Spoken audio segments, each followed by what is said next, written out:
at all that money, yeah, the money that they spend. Take another look now and take some time for hemp. No cut trees for paper, cause it hurts the environment. Stop deforestation, yeah, it's time for hemp.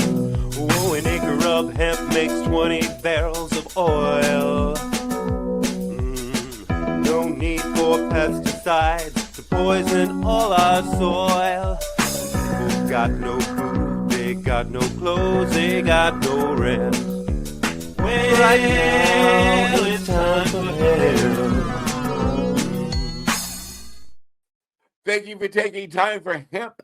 I'm your host, Casper Leitch, and you are listening to Time for Hemp all around the world on BitChute, on Tumblr, on iHeartRadio, on iTunes, on Spotify, any place that sound is found. We are around on the internet, letting everybody know how important it is to take time for hemp. And don't forget that when you hear the word joint on the big broadcast, hit your pipes, your bongs, your vaporizers, and take time for hemp. And be sure to share with your friends and hit the like button if you get a chance. That's how we get to make more content like this for you. On the program today, we are talking about the wonders of this plant with some of our wonderful friends. A buddy of mine by the name of Al Byrne has written a groovy book about how this plant is fantastic and great to be used by the world for all kinds of creature comforts and medicinal purposes. Hello, Al Byrne. Let people know about your book. Thank you, Casper. The book, For Country and Cannabis. Essentially, it's a history book. I wanted to introduce to the American public or anybody else who wanted to read it how this happened. How did we go from no medical cannabis to what we have today, which is about 40 states, the District of Columbia, and every territory of the United States uses cannabis medically. In the world, we have at least 30 countries that have cannabis in their pharmacopoeia. I thought that it was worthwhile writing this book. Before I died, I was asked to write it by many people who lived through the time with me and basically said to me, Al, if you don't write this book, nobody else can. So I wrote it. To leave the history behind, I filled it as best I could with cannabis, therapeutic cannabis education, how to use it, why to use it. And like, for instance, Casper just said, light up your bong. See, now in my book, I say, don't use a bong. And I tell you why. So there's that. The other thing is I wanted the people that began this process to be remembered. And I put their names in this book on purpose. And I explain their position in the history of it all. So a lot of us know Jack Herr and Dennis Ferrone and good. They're great friends of mine. I'm glad that I was with them when we did what we did. But you don't know all the others, and I wanted you to remember them. So that's what the book is about. And the full country part is I did 24 years in the United States Navy of active duty, and cannabis intersected with those 24 years on many, many occasions in positive and negative ways. And I thought it would be interesting to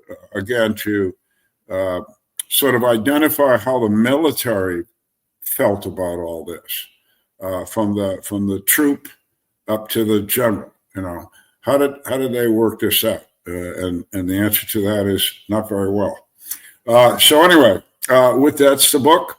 But today we have a Canadian guest, and therefore we have a Canadian joint host. Yes, I'm going to light up.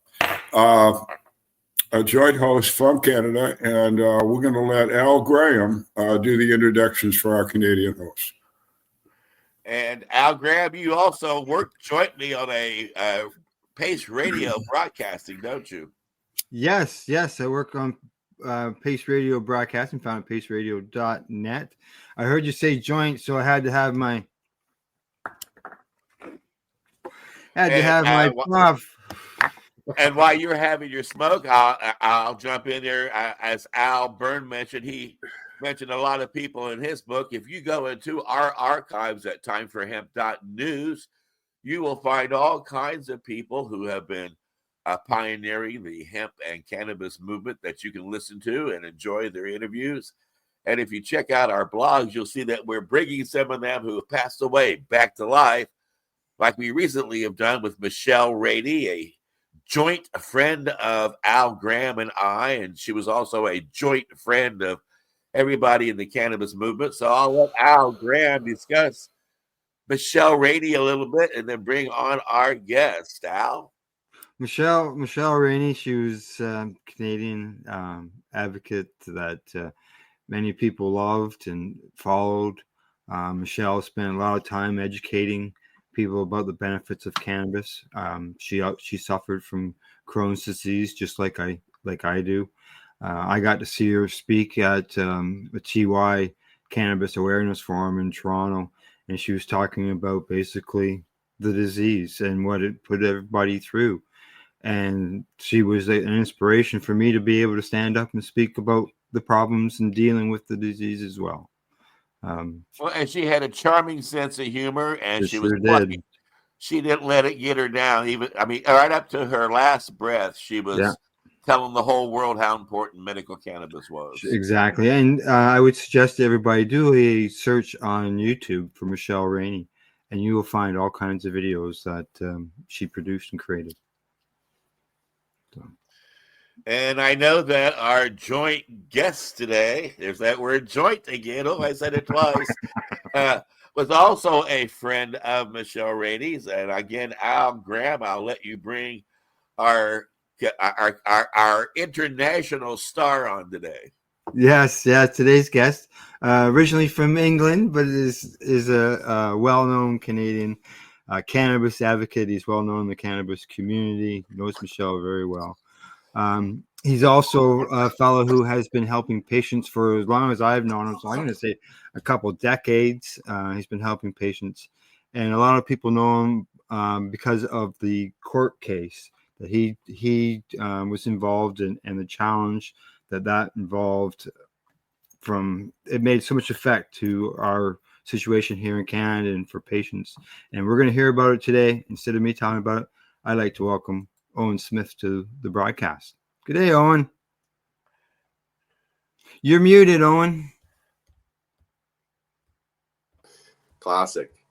Yeah, thanks for having me. Appreciate it. You're welcome. There we go. I'll get you all moved around, get everybody in position. And I guess to get started, Owen, welcome to the show. Time for Hemp. Thanks. You mentioned that I'm from England, but more specifically, I'm from a place called Hampshire. And Hampshire is like two words, Hamp, which is the German root for hemp, and Shire, which means official care or charge. So the place where I grew up used to be a big hemp growing area where they would provide hemp for sails and ropes for the British Navy. So wow. That's where I'm from. So I'm sort of nice from the Shire. Wow. And I journey. Back then, at where you were living back then, I don't know how obviously you're younger, but as far as like, you know, hearing any stories like all these hemp farmers, was there any big concern about, you know, the sky was going to fall? Well, this is historical. Oh, okay. There isn't any hemp growing there now. Not where I'm particularly from, but there was other sorts of farms had moved in. But you could still go down to the dockyard where they have the historical ships, like the HMS Victory, which took on the Spanish Armada back in like the 14th century, and the ropes, rigging, sails there are hemp. So nice. The great value. Yeah, that dovetails really well with our national ship, the USS Constitution, the oldest, longest commissioned ship in the Navy, and it too has ropes and sails and every other thing you can imagine made out of hemp. It was, in fact, we know now that it was Thomas Jefferson that smuggled a bunch of seeds in from England and from France into the United States in his diplomatic pouches because you guys had the good stuff. And Jefferson stole it. I mean, right out. That's what he did.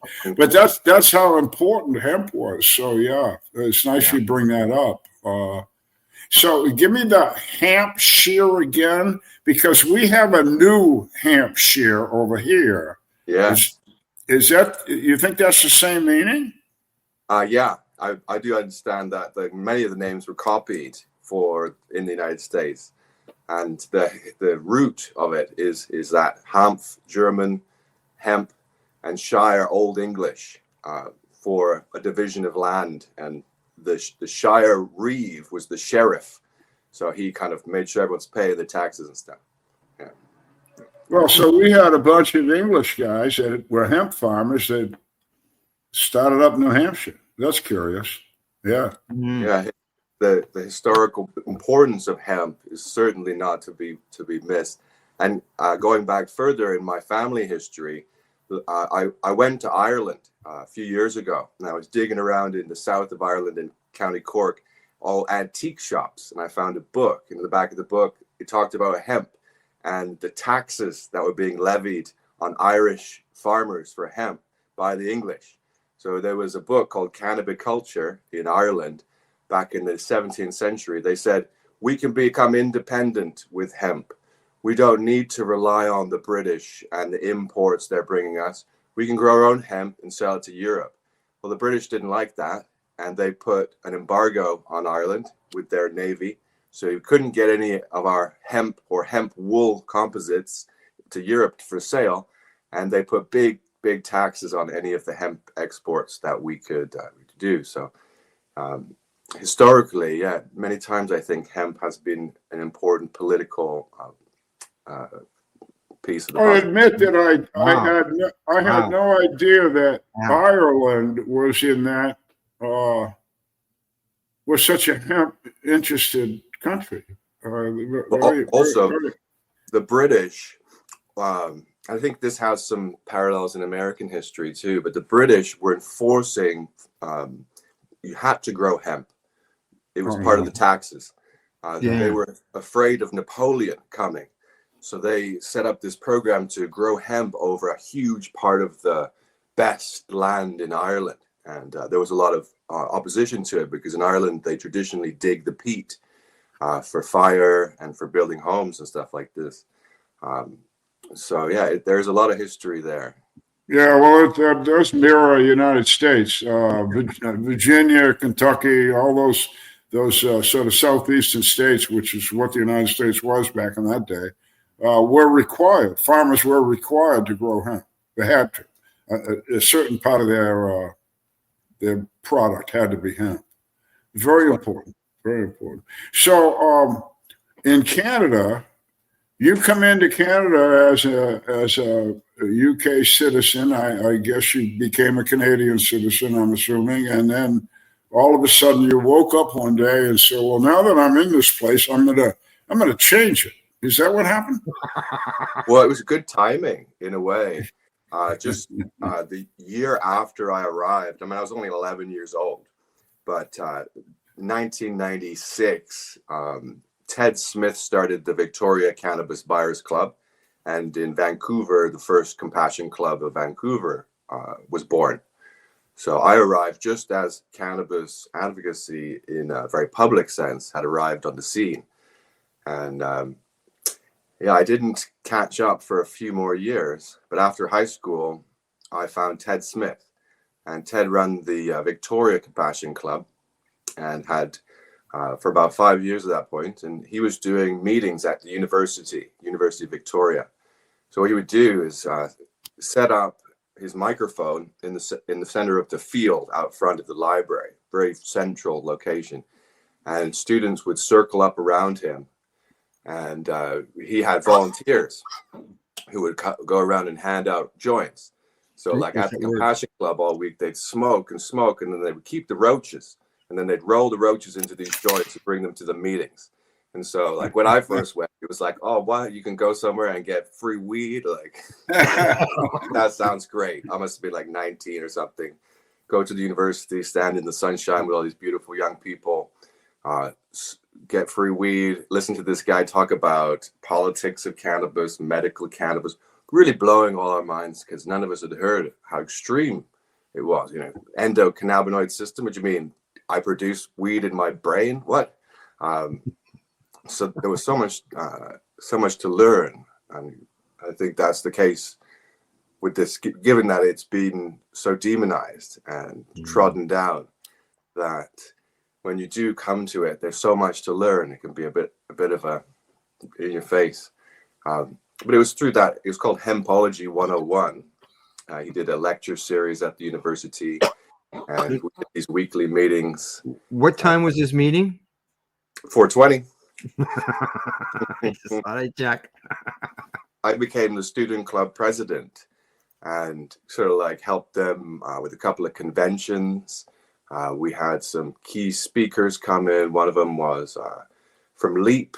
So we had a local law enforcement come and speak for us, which was nice. And also people like Mark Emery, Michelle Rainey, who was mentioned, and other activists at that time.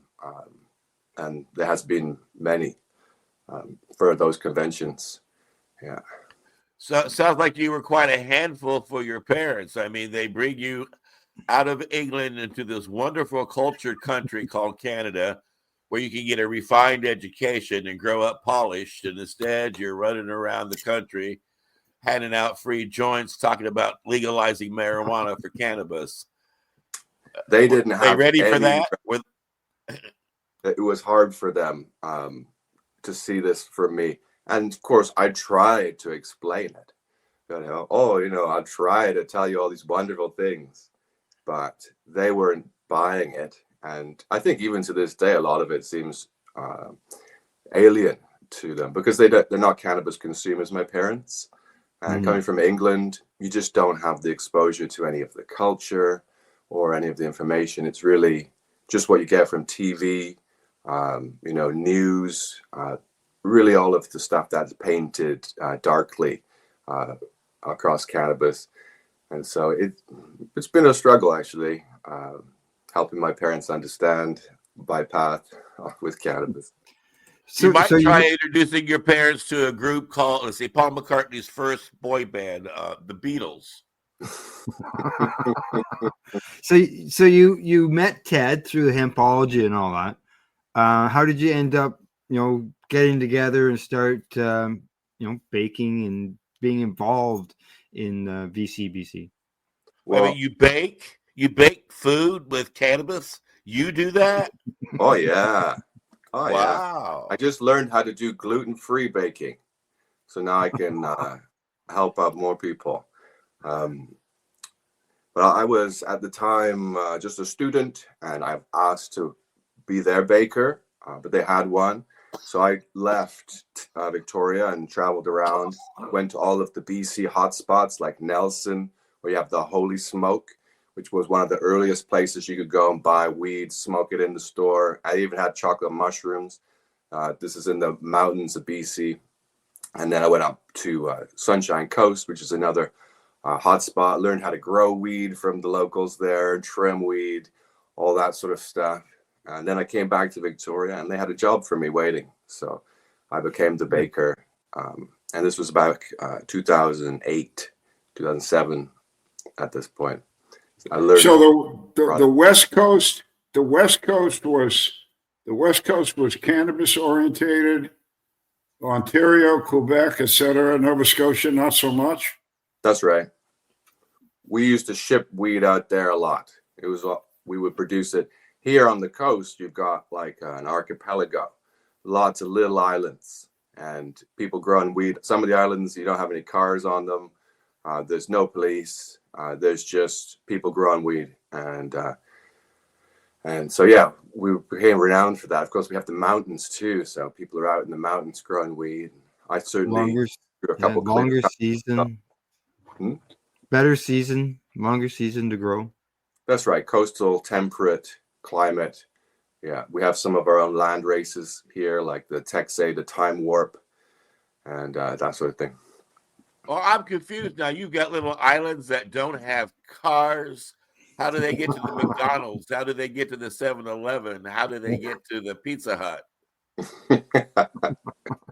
Yeah, none of that. They swim. How else could you do it? They walk through the woods. Yeah, they walk through the woods in their snowshoes. They get into their rubber suit. They swim through the Arctic Ocean. They get over to the 7-Eleven, and they repeat the process going back. I figured they'd have a 7-Eleven on the island. I mean, I cannot imagine being someplace where there's no cars and no McDonald's and no 7-Eleven. No Oreos. No Oreos. Oh, my God. Oh, my God. Oh, no. I'm coming, Wheezy. I'm coming. It's the big one. No Oreos. I'm coming. Well, you can get these things on these islands. They usually have like a little shop, you know, they import them, but it costs like twice as much as you would anywhere else. Yeah. Wow. Yeah. I can see that for sure because of just the shipping alone. So you've met Ted. They've asked you to be your baker, and so right from there, you've been helping patients along, and then one day, there was the door. I was also a DJ when I was a baker at this time in my like late 20s. So I would make DJ mixes and listen to them while I baked. And so this was like DJ, like dance music. So it was like boom, boom, boom. And yeah, I probably had it a bit loud. So I got a sound complaint from the neighbors. And also it was a December morning and the filter and the air scrubber was broken and I was out of incense. And so the smell had reached the other doorways too. We had, the police were called on me. And I come to the door and they're like, you got to let us in. I'm like, it's not my apartment, but they're like, you have to let us in, which is kind of like a trick, tap and wrap sort of strategy to say like, they don't have a right to come in unless I let them in, right? So you be careful for police language like that. But at the time, I realized like, this has to happen. There's no reason to hide. Part of Ted's philosophy is always transparency, doing things as public as possible, really putting it in the face of the police or the community so that they can respond. So we're not isolated. And so, I let him in. What the lead police officer, East Indian man, he had recently been to India. And his family in India, they have been making cannabis pakoras for longest times. Grandma makes the best cannabis pakoras. He'd come to our store to tell us this like a few months before this guy comes in to bust me. So we kind of had a funny feeling about it. They were asking me questions. If I ate these cookies, what would happen to me? Would I feel funny? Would I feel silly? Would I, what would happen to me? And I'm like, hey, look, those aren't for you. They're not yours. Those are intended for medical patients. If you take those, people will be in pain tonight. They will be seizing. They will have seizures. There are people who have cancer. There are people who need this. So I saw it as an opportunity to really speak to the conscience of these human beings, to try to make them feel what they were doing had consequences. And it felt good to do that. It's good to tell them like, hey, look, you guys, you're wrong. You shouldn't be doing this, but like, what can I do to stop you? Nothing, right?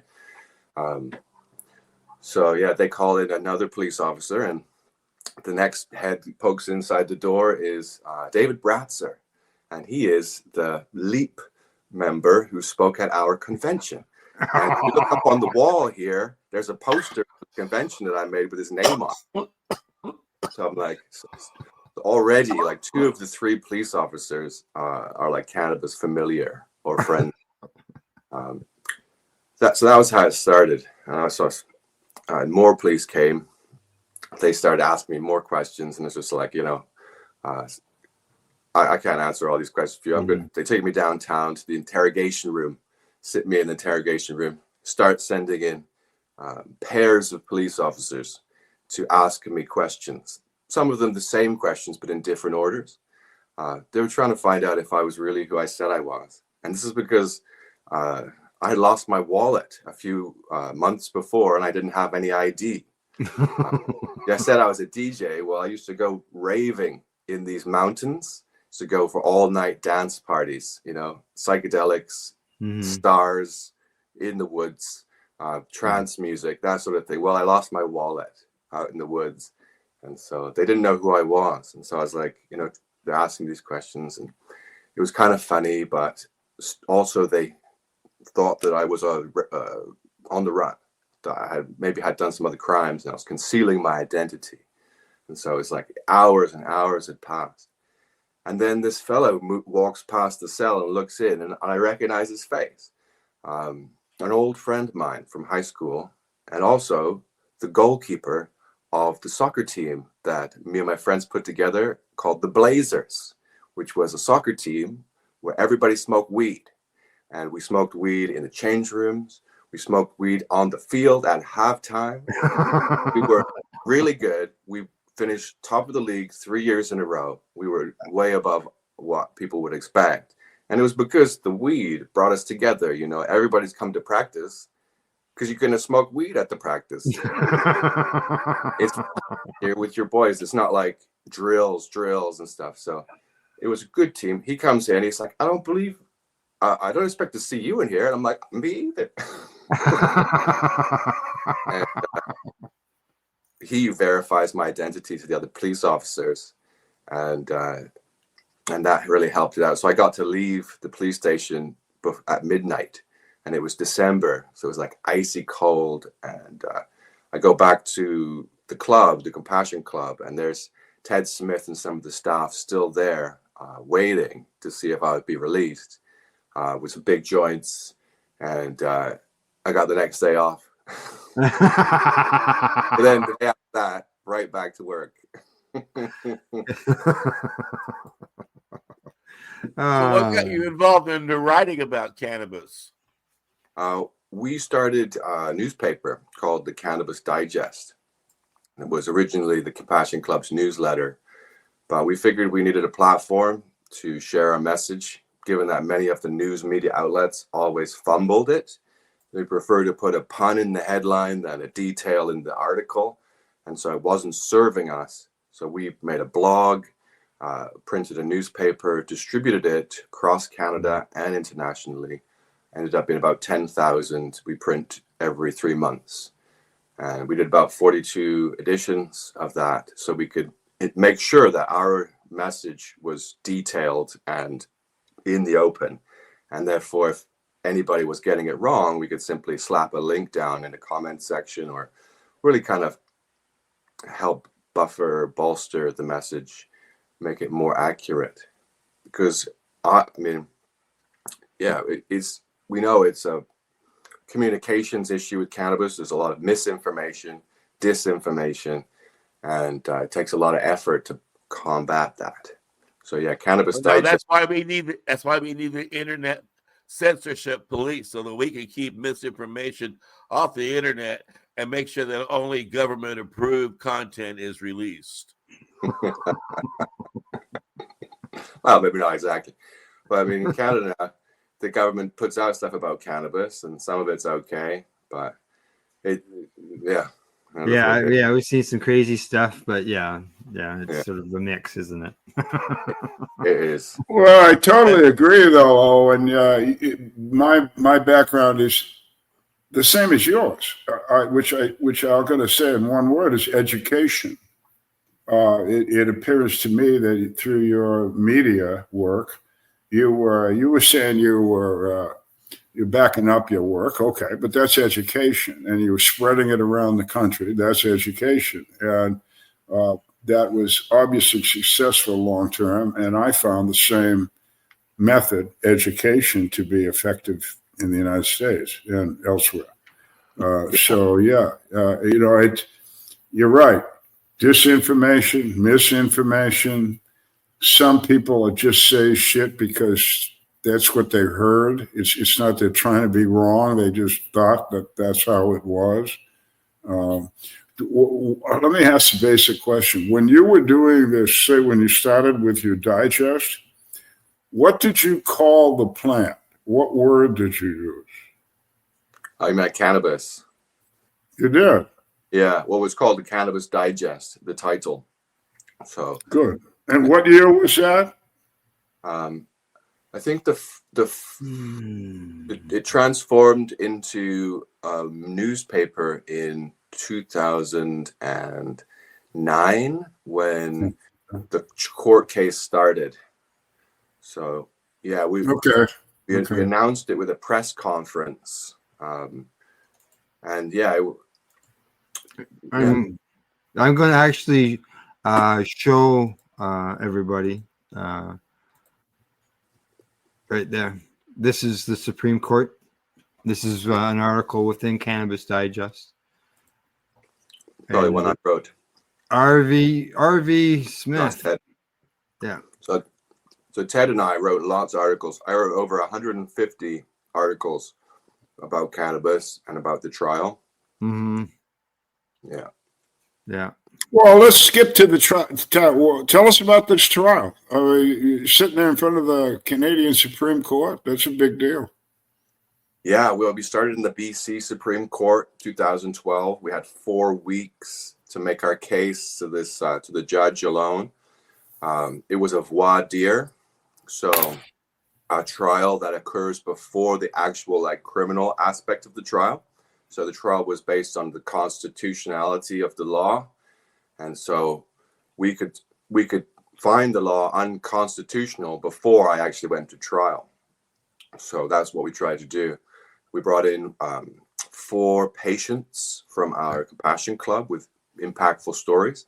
We brought in Dr. David Pate, who is a scientist who's been working on cannabis probably longer than most, and who appears in the citations for many of the studies that Health Canada references.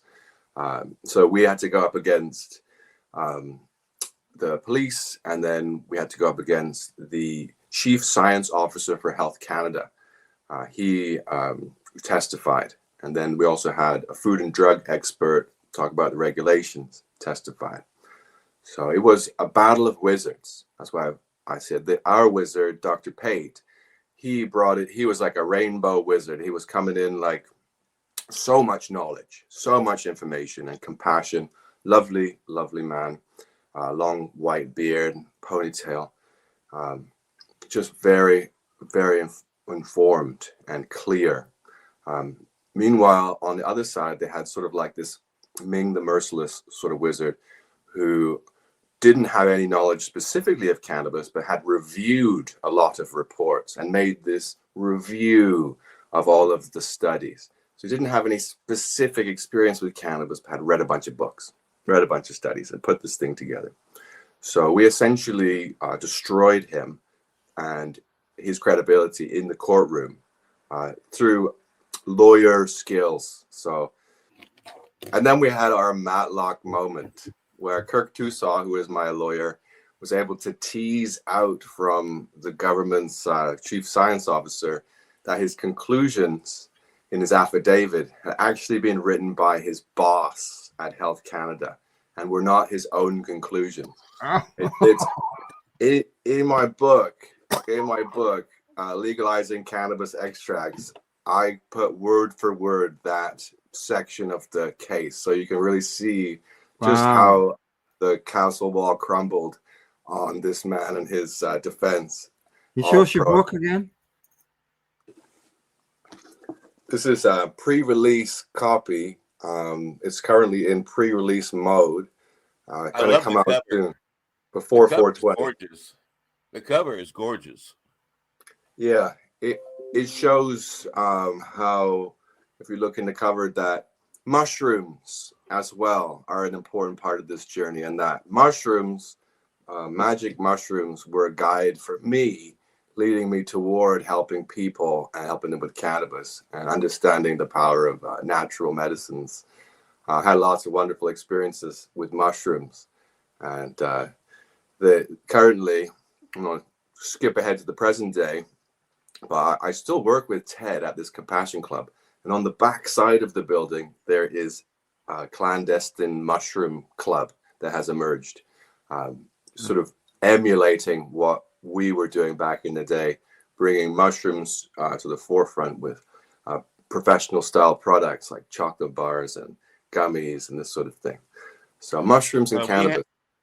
We had somebody on here recently who was a fan of mushrooms. Yeah. Cindy, her name was Cindy. I don't know. You might know her, Cindy. How Cindy How? And But, Tony. she said that she like flew on her mother's back and talked to little people and had conversations with the food that you give out. Does that make people have those things? Does that happen?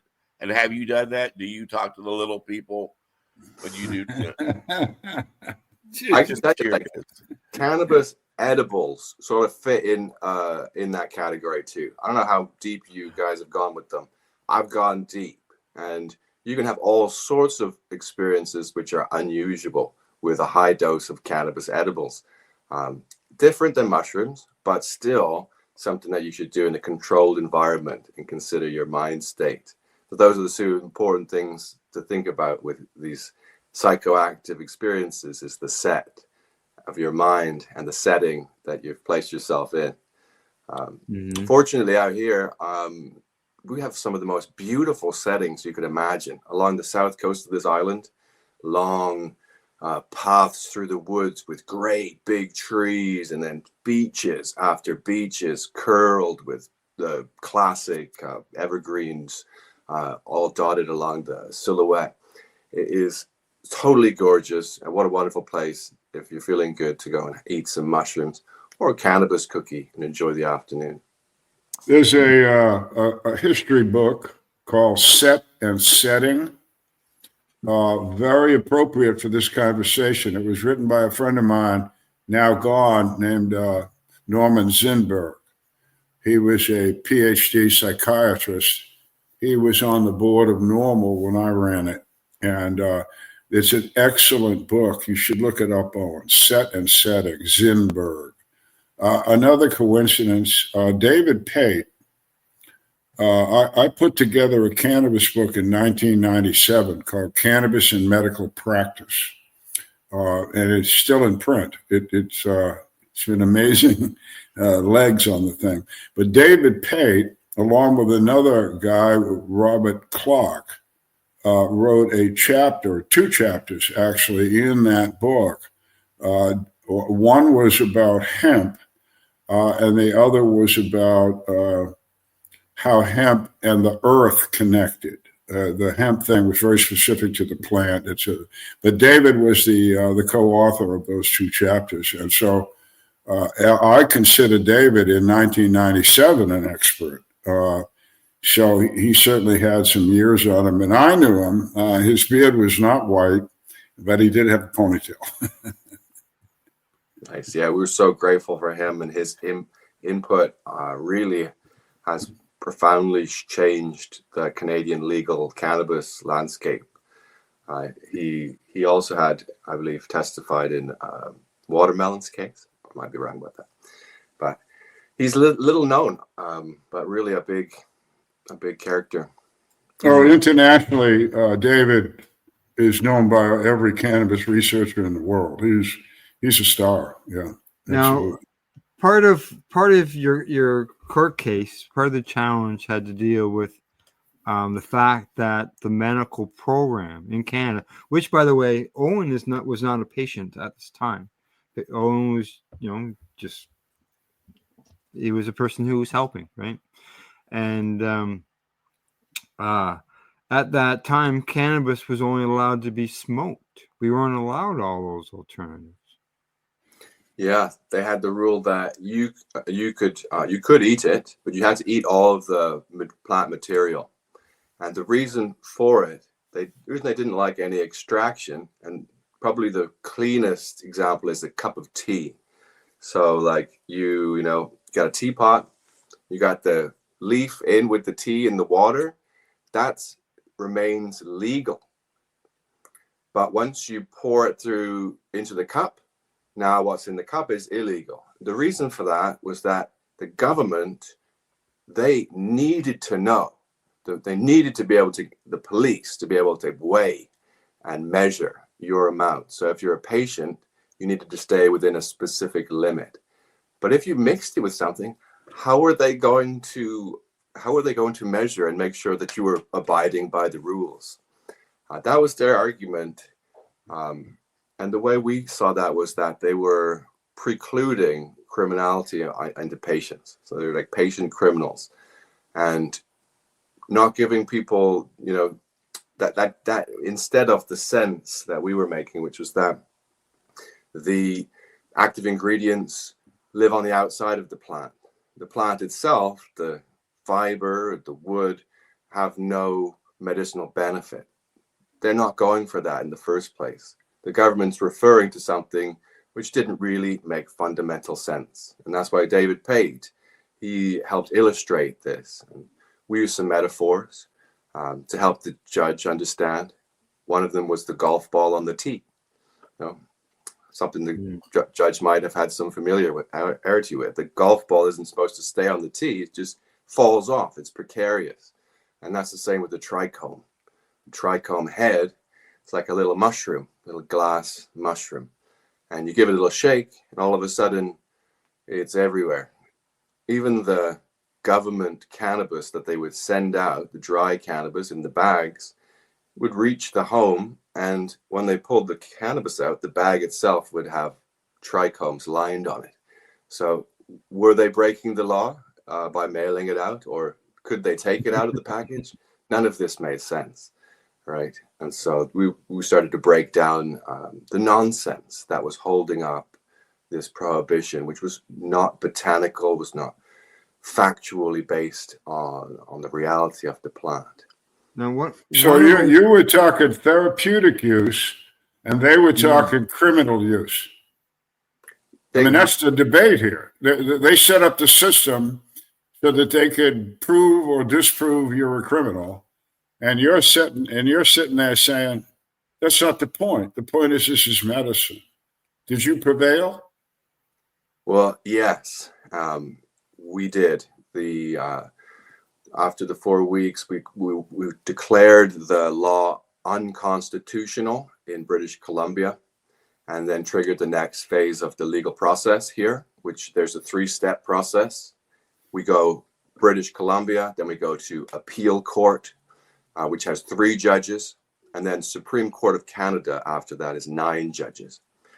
So, but before we could go to the appeal court, we won the voir dire, but the judge said I still had to go to trial. I still had to see a jury and had to find out whether or not I personally should be punished.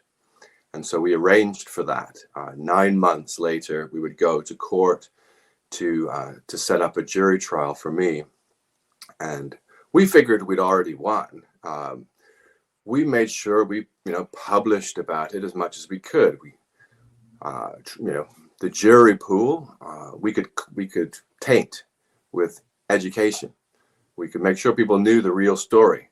We did. We sent newspapers all around, and then also we waived our publication ban so that other news outlets could come and report on our case. So we appeared in the news across the country. It was a very high profile, which was important for us. And for me, going into the jury trial, the day before the jury trial, the government contacts me to tell me that they're not going to call evidence. They don't believe they're going to win. And so I was released at that point. But they let me wait for 9 months. Sure. Just for fun, right? Just to get my nerves up or something. Were you facing jail time? Did you get yourself involved in something that maybe you shouldn't have got yourself involved in had you listened to the right people and stayed away from that devil weed? They wanted 4 months in jail. They sent me this paperwork which requested that. But then in the back of the paperwork, it had a criminal record. And the criminal record included armed robbery, breaking and entering, all this stuff that I had no idea about. And so I look, and they actually had a different person tagged onto my file with a different middle name. Okay. So after that, they were a little bit dumb. They didn't come back with a new recommendation for jail. It was a bit of a fumble, essentially. So it was not clear if I was going to get any punishment. And essentially, I got released at the jury trial level before we went to the appeal court. And at the Court of Appeal, we won that. That was in Vancouver 2 years later. And we won 2-1. So the two female judges agreed with us. The one male judge did not. And he thought that I didn't have a right to stand up for medical patients because I'm not a medical patient. Right. The issue is called standing. I don't have the standing to raise the argument, is what he said. We have the same here. We have the same problem here. Yeah. Now you talked about how you had to deal with the fact that people could only smoke their cannabis.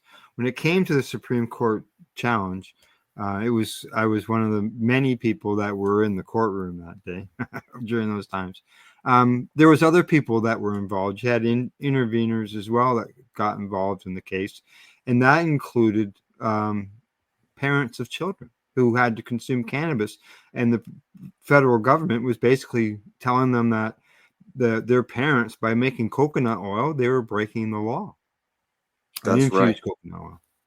That's right. Mandy McKnight and her son Liam, as well as a number of other parents across the country, had been contacting me, excited about what we were doing because their situation is so dire. That kid's not gonna live to adulthood. He's gonna seize a lot and die. Really, the worst thing you could imagine, I think. And they were so happy that there was someone fighting for them. And Mandy is a wonderful public speaker, and she volunteered to go on national news. She was on like Power and Politics, which is one of our biggest high-profile interview segments on CBC, on our national broadcaster. And she's just a lovely woman, and her son, beautiful boy with Dravet's, which is a serious epileptic condition. And she was using that coconut oil with a little bit of cannabis in it to help reduce those. She was working with a compassion club out east called Sante Cannabis, and they submitted her story to the Supreme Court of Canada. So the way that works is that any other cases that could be tagged on to what I was doing in the Supreme Court, they would get all combined into one thing. So we had submissions from the BC Civil Liberties, from the HIV/AIDS Society, from like a number of like very high profile, like the Ontario Bar, like we had the legal organization coming to argue on our behalf against the standing argument the government had. So in Supreme Court, we had about 12 lawyers. Most of them were volunteers. Nice. They'd come all but for themselves. And on the other side, there was one guy, and he was sort of shrinking as the court case went on. The room was filled with medical patients. There were people eating edibles, vaping in the room. It was hard to keep everyone from cheering anytime the court said something. Like, it's not a sports arena, you guys.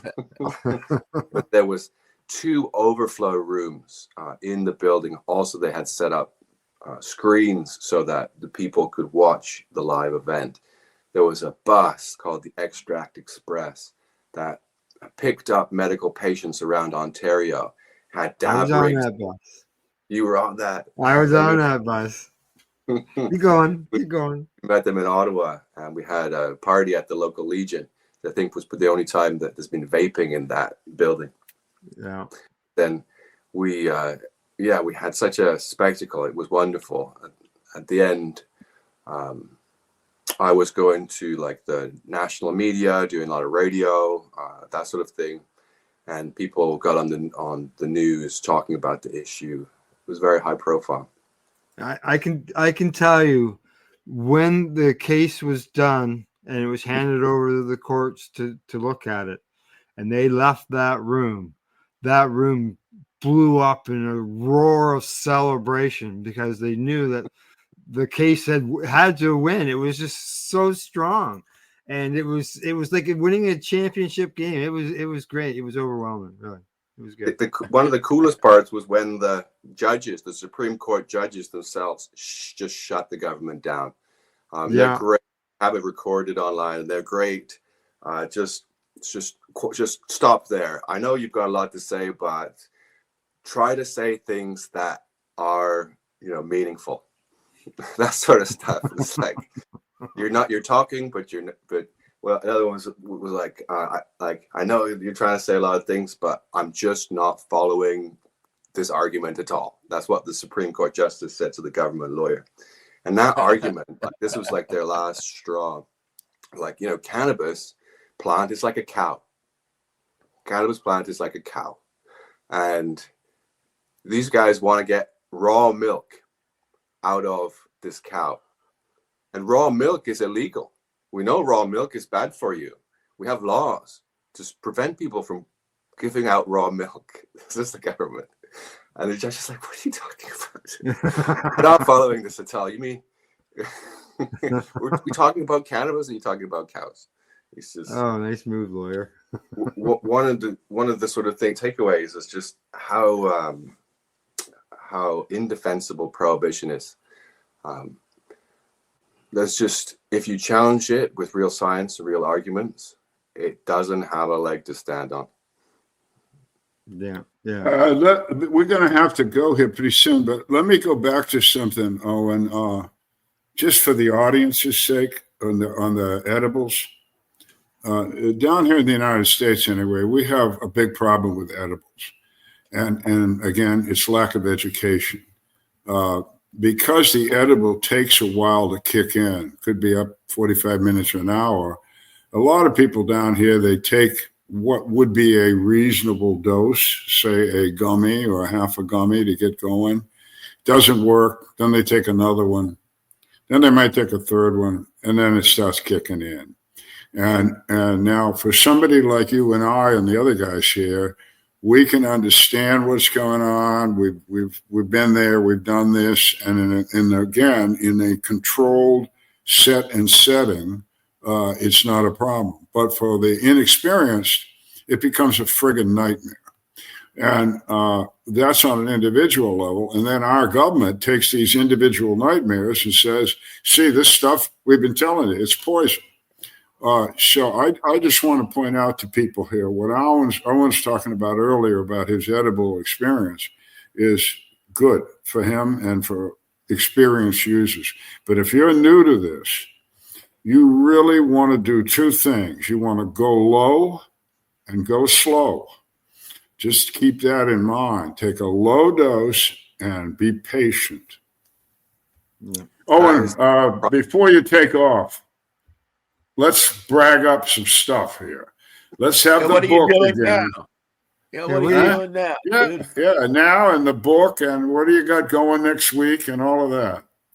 I mean, are you retired? Are you going into a nursing home, or are you writing your memoirs? What's up? Well, this book is coming out soon. I'll be releasing it before 420 and combining it with a podcast. So, oh, nice. Like what you guys are doing, I'm doing a similar thing. I've got a local movie producer who's helping me with it, and we had our first episode recently with Ted Smith, and I've got some lawyers lined up to really dive into it. It's going to be called The Legalizers. So it's really focusing on those who are making an effort to legalize cannabis in some way or another, or change the law. Since legalization up here, we have sort of an legal market, which is very impotent in its advocacy. It can't challenge Health Canada without getting spanked. And they're all competing with the government. It's kind of ugly the way it's been set up here. And so it's important, I think, to get the message, to continue to get the message out that there's a lot still to be done. We currently, I'm breaking the law every day I go to work. We're on the front line of it at a medical cannabis shop. In Canada, you're not allowed to have medical cannabis shops. You can only have recreational cannabis shops. And so we also have a consumption lounge. You're not allowed to have those, but we work on getting that happening for us.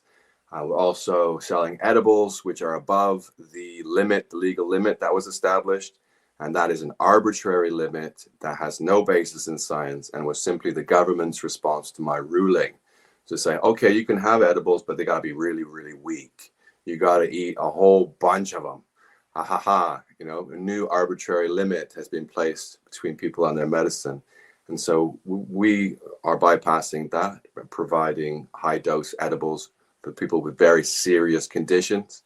And of course, we introduce everybody to edibles in a very careful way so that they can make sure they manage it properly and we don't have unwanted side effects and that sort of thing, which is a very real thing with edibles. So breaking the law, wrote a book, doing a podcast, and we're going to keep rolling with the punches. It sounds like by accident, you just grew into the career of medical cannabis activist by accident. Yeah, I was sort of planted here at just the right time to grow into this, it seems. Well, we got the right guy at the right time. Fate came along and worked out well. Your experience that you've told us all here was rather remarkable. Your success is to be congratulated on what's your future of going after legalization. You know, don't feel like the Lone Ranger. We're still looking at that down here, but you're dealing with, up there, down here.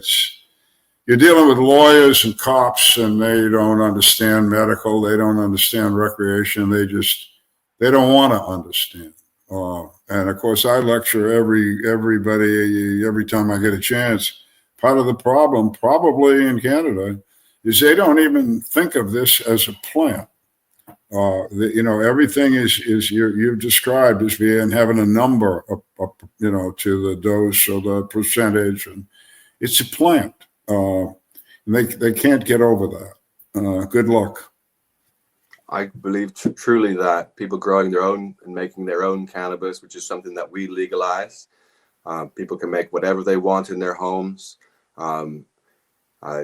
That is so important. And issue education to help people take care of themselves is something that I want to focus on in the future. And according to the article that I had shown earlier, this is the 10th anniversary of that court date. Wow. It says March. Can you imagine that much time's gone by and look at all the changes on the article, and here we are, 10 years later. Yeah. I mean, you can see the changes that lawsuit and that court case made by just looking around at the progress that's happened up in Canada. Yeah, but those kinds of lawsuits, again, for the international community, that's very impressive. And other countries look at that and they go, "Hey, wait a minute! Canada is making a move here." We've seen Uruguay, Spain, etc. So, again, your success in Canada had international repercussion too. It just had to. We're a Commonwealth country too, and our Constitution is great Constitution. It's been emulated across the world, and so there's possibilities that these arguments could be applied in other countries. So that's why I kind of want to get the book out there and be very detailed. It's very detailed. I went through the transcripts with a comb and got all of the facts in there, all of the government's arguments, so you can really prepare for that if you're in Australia or maybe some other country that is looking at high dose edibles for serious conditions. Yeah. I guess being it's not going to be released for another month or two, you got any ideas where you're going to be able to, people will be able to get it? I've got a website for it right now, legalizingcannabis.card with 2 R's. If you check that out, you can find the pre-sales. You could order a pre-sale if you wanted. But I will be doing a bit more publication. I'll be contacting some influencers, try to get it out there through the digital means. All right, good stuff. Good So stuff. is the two R's the English spelling?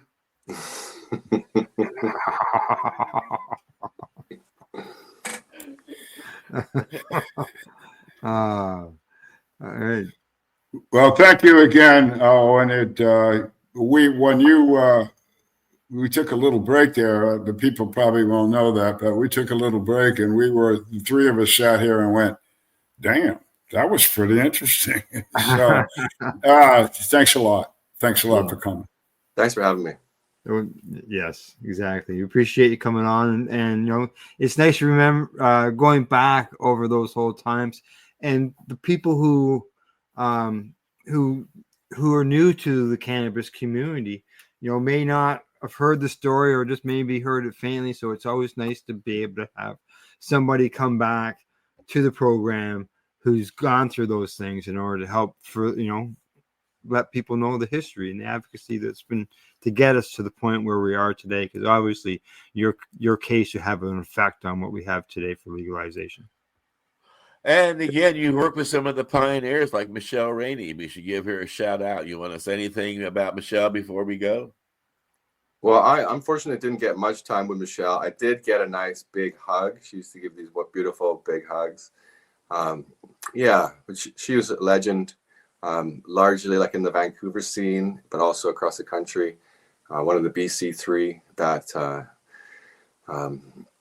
had so much attention brought to them from the DEA.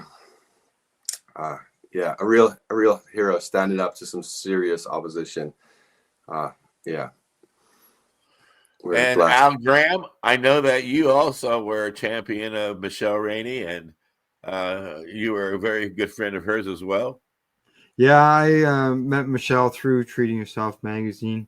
I mentioned earlier about the story of the first time I had met her. Over my left shoulder right here is a caricature picture of Michelle Rainey that was on the front cover of Treating Yourself magazine. And it was presented to me when I received an award, Michelle Rainey award for my advocacy work through Treating Yourself magazine. And she lives in our hearts, and she lives at Time for Hemp as well. People can find information and meet Michelle Rainey at the timeforhemp.news website. Al, Byrne, I'm thinking you had a chance to meet Michelle once or twice, didn't you? No. All right. Well, I guess not. Well, is there anything you want to say before we say goodbye? So long, farewell.